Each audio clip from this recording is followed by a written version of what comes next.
अस्सलाम वालेकुम दोस्तों, मैं हूं मंजूर और आप देख रहे हैं मंजूर टेक।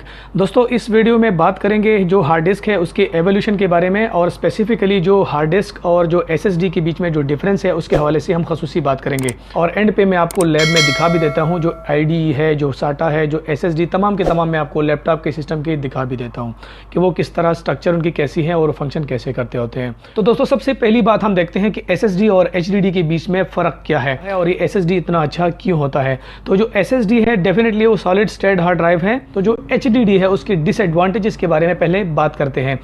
दोस्तों, जो एचडीडी है ये मैकेनिकल डिवाइस है। उसके अंदर अगर आप खोलेंगे कोई, चाहे लैपटॉप का एचडीडी है चाहे वो सिस्टम का है, तो उसके अंदर आपको डिस्क नजर आएंगे जो रोटेट करता है और उसकी वजह से हमें उसकी साउंड भी सुनाई देती है। जो सबसे बड़ा डिसएडवांटेज इसका ये है क्योंकि ये मूवमेंट जो है, ये रोटेशन जो है, ये फिजिकल है, तो इस वजह से इसकी स्पीड कम होती है। उसके ऊपर लिखा होता है जो 7200 आरपीएम। इसका मतलब यह है कि 1 मिनट के अंदर ये जो डिस्क हैं ये इतनी रोटेशन करते होते हैं। तो दोस्तों, इसका दूसरा डिसएडवांटेज, जो बड़ा डिसएडवांटेज है वो ये है कि अगर ये हमसे थोड़ा सा भी गिर जाता है तो मे भी ये डिस्टर्ब हो जाए और ये काम करना छोड़ दे। नॉर्मल हम देखते हैं कि हल्का सा झटका लग जाता है और हार्ड डिस्क डेड हो जाती है या डेटा हमारा करप्ट हो जाता है। ये क्यों? क्योंकि ये फिजिकल है, इसकी ये मैकेनिकल है और इसकी जो हेड्स है वो डिस्टर्ब हो जाते हैं। तीसरा डिसएडवांटेज इसका ये है कि लाइफ स्पेन के हवाले से, क्योंकि ये फिजिकल मूवमेंट करता है तो लाइफ स्पेन इसका बहुत कम होता है। अगर हम इसको अच्छी तरह भी यूज करें तो 5 साल या 6 साल इसका लाइफ स्पेन डिफाइन होता है। अब बात करते हैं एसएसडी की। एसएसडी जो है वो सॉलिड स्टेट हार्ड ड्राइव है, जो नाम से जाहिर है। इसके अंदर कोई फिजिकल मूवमेंट, कोई जो हेड है वो नहीं होते। अगर आप इसको खोलेंगे तो आपको जो रैम है सिस्टम की उस तरह आपको नजर आएगा। तो डेफिनेटली ये सॉलिड स्टेट में है तो इसका जो स्पीड है उसकी वो बहुत बेहतर होगी एचडीडी के हवाले से। और जो दूसरा इसका एडवांटेज ये है कि अगर ये हमसे गिर जाता है तो इतनी आसानी से ये करप्ट नहीं होता। जिस तरह हमसे रैम गिर जाता है तो इतनी आसानी से वो ख़राब नहीं होता। और जो तीसरा जो इसका फ़ायदा ये है कि इसका लाइफ स्पेन भी रैम की तरह ज़्यादा होता है, क्योंकि ये चिप होते हैं तो चिप का लाइफ स्पेन डिस्क के मुकाबले में बहुत ज़्यादा होता है। अगर आप दो सेम लैपटॉप लेते हैं, एक के अंदर एसएसडी लगाते हैं, उसमें विंडोज़ इंस्टॉल करते हैं, और दूसरा एचडीडी लगाते हैं, उसमें भी सेम विंडोज़ इंस्टॉल करते हैं, और दोनों को सेम टाइम में ऑन करें तो ये जो एचडीडी है ये बहुत स्लो होगा। कम से कम 20 to 30 सेकंड्स ये कम होगा जितना एसएसडी स्पीड से बूट कर जाता है। तो इसी तरह फंक्शंस के अंदर ये बहुत ज़्यादा स्पीड से चलता है। तो चलिए दोस्तों, इनको देख भी लेते हैं कि एसएसडी और एचडीडी, आईडी, साटा ये कैसे दिखते हैं। दोस्तों, आप देख सकते हैं मैंने इनको 4 स्टेप्स में अरेंज किया है। मतलब ये एवोल्यूशन है यहाँ से लेकर यहाँ तक। ये जो पहली हार्ड ड्राइव है इसको आईडीई भी कहते हैं और पाटा भी कहते हैं। ये देखें दोस्तों, ये इस तरह दिखते हैं। ये लैपटॉप की है ये, और ये सिस्टम की है।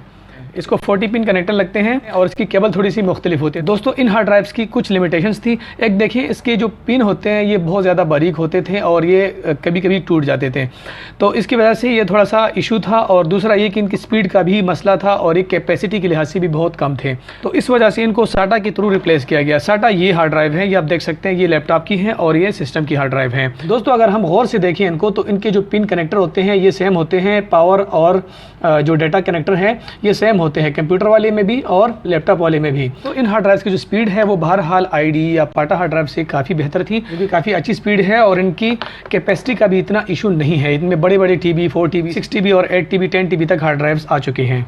दोस्तों, ये वाली जो हार्ड ड्राइव है इसको SCSI हार्ड ड्राइव कहते हैं। ये जनरली डोमेस्टिक यूज़ के लिए तो नहीं है, लेकिन मैं आपको दिखाना चाहता हूँ। दोस्तों, ये हम उन ऑर्गेनाइजेशन में इंस्टॉल करते हैं जहाँ पर 24/7 ऑपरेशन होते हैं, जहाँ के कंप्यूटर बंद नहीं होते, तो यहाँ पर फिट काम करते हैं और इनकी स्पीड भी काफ़ी बेहतर है। इनकी कैपेसिटी काफ़ी कम होती है, लेकिन इनका फ़ायदा ये होता है कि इनकी 10,000 से लेकर 15,000 RPM तक इनकी स्पीड होती है। तो ये देखिए, ये कनेक्टर कुछ इस तरह से दिखते हैं। ये आपके काम की शायद ना हो, लेकिन फिर भी मैं आपको दिखा देता हूँ। दोस्तों, सबसे आखिर में हम एसएसडी को डिस्कस करते हैं। एसएसडी कुछ इस तरह से दिखती है। हार्ड ड्राइव बिल्कुल साटा जो नॉर्मल हार्ड ड्राइव है उनकी तरह पावर और डाटा केबल उनकी सेम होती है और उनकी साख्त भी तकरीबन सेम होती है, लेकिन इसके अंदर कोई डिस्क वगैरह नहीं होते और ये हल्की होती है। ये हार्ड ड्राइव ये सॉलिड स्टेट होती है। अगर हमसे थोड़ी गिर जाती है तो इनमें इशू इतना ज़्यादा नहीं आता। इसमें मेरे पास 500 GB तक हार्ड ड्राइव अवेलेबल है, क्योंकि ये बहुत महंगी हार्ड ड्राइव है।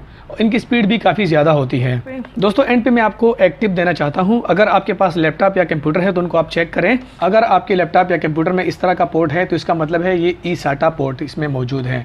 ई साटा से हम क्या काम ले सकते हैं दोस्तों? इसके लिए ये केबल बाज़ार से मिलती है, इसको ई साटा केबल कहते हैं। ये ई साटा केबल एक तरफ यहाँ पर लग जाती है अपने लैपटॉप कंप्यूटर में और दूसरी तरफ हम हार्ड ड्राइव में लगाकर अपने डाटा को यूज़ कर सकते हैं। हमें किसी एक्सटर्नल USB किट की ज़रूरत नहीं पड़ती।